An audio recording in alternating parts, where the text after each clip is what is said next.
Avec Charlotte Dornelas qui est avec nous sur Europe 1. Bonjour Charlotte. Bonjour Dimitri, bonjour à tous. Vous revenez ce matin Charlotte sur la réélection de Donald Trump. Alors c'est la stupéfaction pour beaucoup. Comment comprendre ce que personne n'attendait finalement ? Sur le plateau d'Arte, un jour d'octobre 2018, Raphaël Glucksmann donnait la clé dans une autocritique des élites. Ouvrez les guillemets, quand je vais à New York ou à Berlin, je me sens plus chez moi, a priori, culturellement, que quand je me rends en Picardie, et c'est bien ça le problème, fermez les guillemets. Quand on voit le score de 92% qu'obtient Kamala Harris à Washington DC, on comprend mieux pourquoi cette victoire de Trump est une surprise pour cette élite qui anime le débat public. Il y avait d'un côté la campagne de Kamala Harris, focalisée sur la défense de la démocratie, des droits des femmes et des minorités. De l'autre, celle de Donald Trump, concentrée sur l'économie, l'inflation, l'immigration et l'emprise de l'État profond. En surplomb, une autre bataille pour savoir qui gagnerait le droit de définir ce qu'est l'Amérique. Kamala Harris était la championne de la lutte contre la norme américaine pour le droit de toutes les minorités, dont les femmes. Trump a choisi de défendre l'homme et la femme traditionnels et les Américains comme ils sont. Et surprise, l'homme de la division raciale a augmenté ses scores dans les minorités ethniques, l'homme de la division genrée a attiré plus de femmes que la dernière fois, et l'homme de la division tout court a emporté les grands électeurs et le vote populaire.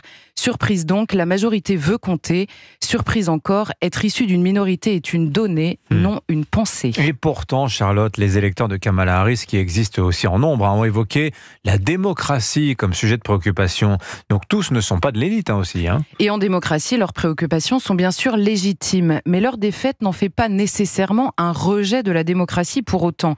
Car certains pensent, est-il possible de les entendre, que la menace qui pèse sur la démocratie n'est pas celle que formule Kamala Harris. Reprenons l'autocritique de Glucksmann, bien placé pour nous aider à comprendre. On peut trouver parfaitement génial, nous disait-il, soi-même, cette émancipation vis-à-vis des structures collectives. Mais ça ne nous permet pas de faire un peuple. Or, il n'y a pas de démocratie si on ne fait pas un peuple, fermez les guillemets. La démocratie, système dans lequel le peuple est souverain, s'est exprimé. À la sortie des urnes, il a été question d'économie et d'emploi, sujet invisibilisé par le commentariat.